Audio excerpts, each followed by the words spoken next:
से 7 को। आप मुझे बताइए कि आप लोगों के लिए क्या है इन 5 विधानसभा चुनाव के नतीजों में, जो कांग्रेस के लगातार जो नेतागण हैं बड़े खुश हैं, गदगद हैं। देखिए प्रीति जी, जहाँ तक पांचों राज्यों में जो चुनाव हुआ है उसका जो परिणाम है वो कांग्रेस के पक्ष में बिल्कुल नहीं गए। इसमें कोई, इस सत्य को स्वीकार करने में कोई हर्ज नहीं है और कोई मुझे दिक्कत नहीं हो रही है। जहाँ तक सवाल है कि आपने जो शो ऑर्गेनाइज किया उसमें लाइन चल रही है कि विपक्ष को एक मौका मिल गया है और ममता की दीदी की जीत पर, तो ये भी एक पक्की बात है, क्योंकि पिछले 7 सालों से एक ऐसा मैसेज देश में था कि नरेंद्र मोदी जी और अमित शाह की जो टीम है इन्हें हराया नहीं जा सकता है। तो एक मौका तो राजस्थान में जब कांग्रेस जीती थी, छत्तीसगढ़ में जीती थी, मध्य प्रदेश में जीती थी तब मिला था, पंजाब में जीती थी, दिल्ली में अरविंद केजरीवाल की सरकार बनी थी, और अब इस दूसरी मोदी जी के जो ये जो टीम कार्यकाल है इसमें अब ममता बनर्जी के ऊपर जिस तरह के हमले किए जा रहे थे, तो प्रीति जी उससे ऐसा लग रहा था कि बंगाल में बीजेपी पूरी ताकत से जुटी है और जीत जाएगी। ऐसा टेलीविजन चैनल्स, एग्जिट पोल सब में दिखाया भी जा रहा था। मगर ममता बनर्जी की जो वहां जीत हुई है उससे ये मैसेज साफ हो गया है कि नरेंद्र मोदी और अमित शाह जी की जोड़ी को भी हराया जा सकता है। तो ये विपक्ष के लिए एक बहुत बड़ी लाइन है, मैं इससे सहमत हूं और विपक्ष को इसका फायदा उठाना चाहिए। लेकिन फिर कांग्रेस पार्टी के नेतागण इतने खुश क्यों हैं?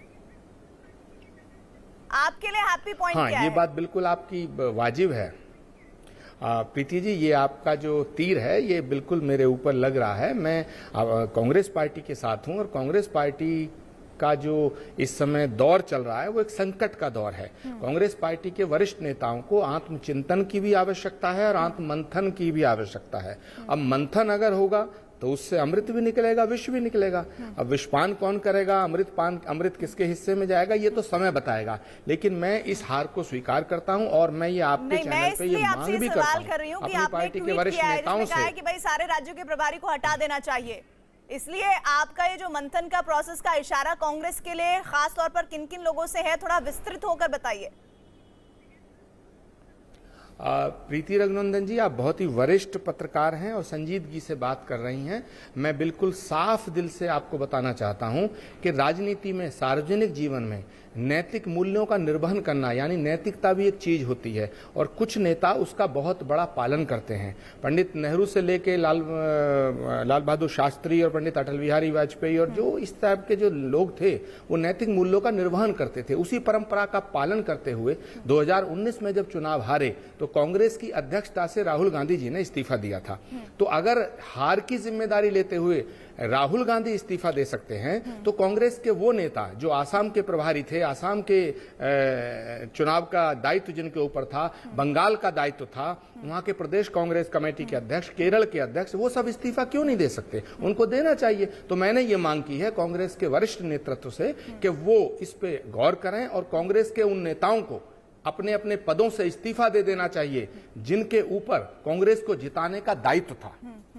ठीक है, मैं गौरव भाटिया से इस पर एक रिएक्शन चाहती हूँ। गौरव भाटिया, लेकिन सच तो ये है कि जो बात बार बार कही जा रही है, चाहे अनुराग भदौरिया हो, चाहे प्रमोद कृष्ण जी हो, आपने जितनी ज्यादा अपनी ताकत को झोंका, नतीजे उस हिसाब से परिवर्तित नहीं हुए। आज भले ही आप 77 सीटों पर खुश होने कहें कि हम 3 से 77 पर पहुंच गए हैं, लेकिन सच तो यह है कि एक बहुत बड़ी हार है जिसे अलग नजर से देखने या पेश करने की कोशिश बीजेपी कर रही है। प्रीति जी, आपने बहुत अच्छी बात कही। हमने ताकत को झोंका, और क्यों ना झोंके, हमारे पास ताकत है, हम ताकत को झोंकते हैं। आप बताइए, चिंता तो उनको करनी चाहिए जिनके पास ताकत है ही नहीं झोंकने के लिए। कांग्रेस पार्टी के लिए पहले कहा जाता था इनकी व्रत अवस्था है, अब ये मोक्ष अवस्था में है। ये हारते भी रहे, इनको फर्क ही नहीं पड़ता है। और बड़ी बात कर रहे थे नैतिकता की। राहुल गांधी ने इस्तीफा दिया सोनिया गांधी जी से पूछ के। सोनिया गांधी जी ने पूछा राहुल गांधी से, मैं अध्यक्षा बन जाऊं? फिर से अध्यक्षा बन गई। गांधी परिवार में ही रिवॉल्विंग चेयर गेम खेला जा रहा था। आप बताइए, पश्चिम बंगाल में ये लेफ्ट के साथ चुनाव लड़ी और 0 सीटें इस गठबंधन की आई, तो ये ठगबंधन नहीं था और क्या था? तीसरी बात, राहुल गांधी ने कहा कि प्रवक्ता जो है किसी टीवी डिबेट में नहीं जाएंगे, कल की डिबेट में नहीं आए थे, केवल कोविड पे चर्चा होगी। आज मैं देख रहा हूं यहाँ पे प्रमोद कृष्णम जी बैठे, कल पी चिदम्बरम जी एक चर्चा में मेरे साथ थे। सिर्फ बात इतनी है कि जब ये चुनाव हारते हैं तो ईवीएम पे ठीकरा फोड़ते हैं, इलेक्शन कमीशन पे फोड़ते हैं। इतनी भी हिम्मत नहीं कि चर्चाओं में आए और सुने कि एंकर और नागरिक क्या कहना चाहते हैं इन लोगों से। और ये सब बेगानी शादी में अब्दुल्ला दीवाना। अरे हम दूसरे नंबर पे है ना पश्चिम बंगाल में, असम और पुडुचेरी में सरकार तो बनाई है ना। आपने क्या किया है? आप ये बताइए, सपा की कितनी सीटें आई? चलिए ठीक है, आप वोट अपनी आए? सीटें बता दीजिए आचार्य जी, और कुछ कहना भी चाह रहे हैं। प्रीति जी, मैं गौरव भाटिया जी से ये कहना चाहता हूं कि कांग्रेस पार्टी के अंदर इतनी नैतिकता तो है कि मैं कांग्रेस पार्टी का समर्थक और कांग्रेस पार्टी के भीतर ये आवाज उठा रहा हूं कि भाई अधीर रंजन चौधरी जी का इस्तीफा होना चाहिए, वेणुगोपाल जी का इस्तीफा होना चाहिए, असम के प्रभारियों का इस्तीफा होना चाहिए। लेकिन प्रीति जी, लेकिन गौरव भाटिया जी मेरी बात सुनिए, जब आप बोल रहे थे मैंने इंटरप्ट नहीं किया। प्लीज, आप तो बहुत ही वरिष्ठ अधिवक्ता भी हैं, जरा सुन लीजिएगा, जरा सुन लीजिएगा। लेकिन क्या प्रीति जी, या नहीं देना चाहिए? मैं जवाब दे रहा हूं, आप शांत तो रहिए, संयम रखिए ना। मैं जो कहने जा रहा हूं आप सुन तो लीजिएगा। मैं कहना चाहता हूं भारतीय जनता पार्टी में किसी की हिम्मत है कि जेपी नड्डा जी का इस्तीफा मांगे, अमित शाह जी का इस्तीफा मांगे, दीदी और दीदी कहने वाले प्रधानमंत्री जी का इस्तीफा मांगे? किसी की हिम्मत है? ये कांग्रेस पार्टी के अंदर इनर डेमोक्रेसी भी है और नैतिक मूल्यों का निर्वहन करने की हिम्मत भी है कि मैं अपनी पार्टी के वरिष्ठ नेताओं को उस कटघरे में खड़ा होकर के इस्तीफा मांग रहा हूं। अब आप में इतनी सलाहियत और इतनी संजीदगी नहीं है, इतना संयम नहीं है गौरव भाटिया के मेरा जवाब सुने। मैं आपसे पूछना चाहता हूं, देश के गृह मंत्री ने ये कहा कि 200 पार अब की बार, गांधी को तो क्या गृह मंत्री ने देश के सामने झूठ नहीं बोला?